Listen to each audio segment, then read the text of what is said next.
मुझे बता दे, तू किस पे आ गया है, वो कौन है जवाब। गीता दत्त उस आवाज का नाम है जिसमें सूखी खुशी, चुलबुलापन, दर्द और मोहकपन सब कुछ सिमट सा हुआ था। बाबूजी धीरे चलना, कार में जरा संभलना। एक समय था जब सिनेमा जगत में इस आवाज की तूती बोलती थी। जब इस आवाज का मेल एक और जादुई आवाज से हुआ, तब इन दोनों की आवाज के मेल से बने गीत लोगों के जीने का सहारा बन गए थे।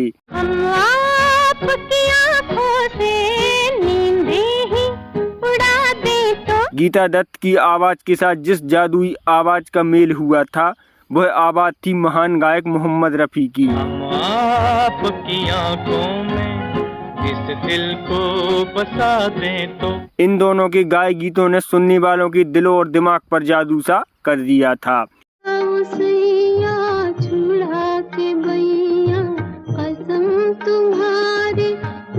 इन दोनों का साथ संगीत के एक जादूगर के प्रयास से हुआ था, जिसका नाम था ओपी नैयर।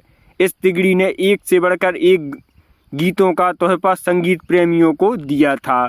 गीता दत्त ने मोहम्मद रफ़ी की तरह ही इंसानी जज्बात के हर पहलू को अपनी सुर से सजाया था, लेकिन हजारों लाखों कद्रदानों को अपनी शोख गायकी से गुदगुदाने वाली गीता दत्त पर जब वक्त ने ऐसा सितम किया कि उनकी जिंदगी खुद दर्द का साज बनकर रह गई थी। दोस्तों, आज की वीडियो में हम बात करने वाले हैं मोहम्मद रफ़ी और गीता दत्त के एक ऐसे गीत की जिसे गीता दत्त ने नशे की हालत में गाया था। कौन सा था वो गीत, कौन सी थी वो फिल्म, आगे आपको वीडियो में बताएंगे। चलिए दोस्तों, तो वीडियो शुरू करते हैं। जब गीता घोष की मुलाकात गुरु दत्त से हुई, तब वह गायकी की दुनिया में एक बड़ा नाम बना चुकी थीं। गुरु दत्त से शादी के बाद दोनों की जिंदगी खूबसूरत बीत रही थी। 3 बच्चों के ये माता पिता बन गए थे, लेकिन गुरु दत्त की जिंदगी में वहीदा रहमान की एंट्री होने के साथ गीता दत्त अकेली हो गई थीं। वहीदा रहमान के कारण जब गीता दत्त और गुरु दत्त के संबंध में कड़वाहट बढ़ने लगी, तो गीता दत्त गायकी पर ध्यान केंद्रित नहीं कर पा रही थीं। पत्नी, माँ और गायकी की तिरही जिम्मेदारी के साथ साथ वैवाहिक जीवन में दूसरी औरत के दखल का तनाव झेलना उस पर जब भारी पड़ने लगा, तब वह शराब का सहारा लेने लगी। बताया जाता है कि उन दिनों गीता दत्त समय पर स्टूडियो नहीं पहुंच पाती थीं। दूसरी तरफ ओपी नैयर बहुत ही अनुशासित और समय के पाबंद संगीतकार थे। कई बार ऐसा हो चुका था कि गीता दत्त रिकॉर्डिंग या रिहर्सल के लिए समय पर नहीं पहुंच पाईं। उन्हीं दिनों फिल्म ओ क्लार्क के लिए ओपी नैयर के संगीत निर्देशन में गीता दत्त और रफ़ी साहब का एक युगल गीत रिकॉर्ड होना था। गीता दत्त उन दिनों जो स्थिति में थी, उसे देखते हुए यह तय हुआ कि रफ़ी साहब जब रिकॉर्ड के लिए आएंगे तो वह अपनी गाड़ी में गीता दत्त को भी पिकअप करते हुए स्टूडियो आ जाएंगे। रफ़ी साहब गीता दत्त को लेकर उनके घर पहुंचे तो कुछ देर इंतजार के बाद जब गीता दत्त कार में आकर बैठी, तो वह नशे में धुत थीं और लड़खड़ा रही थीं। रफ़ी साहब गीता दत्त को संभालते हुए रिकॉर्डिंग रूम पहुंचे, लेकिन वहां मौजूद संगीतकार एवं अन्य लोगों को विश्वास ही नहीं हुआ कि गीता दत्त इस हाल में गाने को सही तरह से गा पाएंगी। मगर सबको आश्चर्य में डालते हुए गीता दत्त ने उस गीत को एक टेक में गाकर सबको हैरान कर डाला था। जो हुए मेरे हमसफर, रास्ते बदल गए। संगीतकार ओपी नैयर के कैरियर को आगे बढ़ाने में गीता दत्त की मुख्य भूमिका थी। जब ओपी नैयर अनजाने और नवोदित संगीतकार थे, तब गुरु दत्त गीता दत्त के कहने पर ही फिल्म बाज में संगीत देने का काम नैयर को दिया था।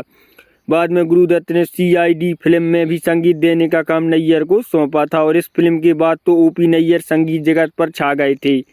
यह भी सच है कि नैयर ने गीता दत्त की गायकी को नए आयाम दिए। उन साथ संगत करने से पहले गीता दत्त मेरा सुंदर सपना टूट गया जैसे दुख भरे गीतों और हेरी में तो प्रेम दीवानी जैसे भजनों के लिए ही चर्चित में थीं।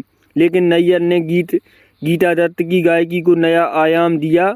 माफकर्ता और अल्हड़ापन से भरे गीतों में गीता दत्त की आवाज़ जितनी सुरीली लगती है, यह सुनकर हर लोग आश्चर्यचकित हो जाते थे। ओपी नैयर के संगीत निर्देशन में Aar Paar, Mr and Mrs 55, CID, Ustad, O clerk में गीता दत्त के गाने आज भी जब कानों में पड़ते हैं तो उन्हें सुनकर मुँह से वाह वाह निकलती है, लेकिन बाद में गीता दत्त के लापरवाह रवैये के कारण धीरे धीरे उन्हें गाने मिलने कम हो गए। उधर ओपी नैयर भी आशा भोसले के साथ नजदीकियां बढ़ने के कारण गीता दत्त की अनदेखी करने लगे थे। नैयर पर आशा भोसले के दबाव ने गीता दत्त को पूरी तरह से ओपी नैयर से दूर ही कर दिया था।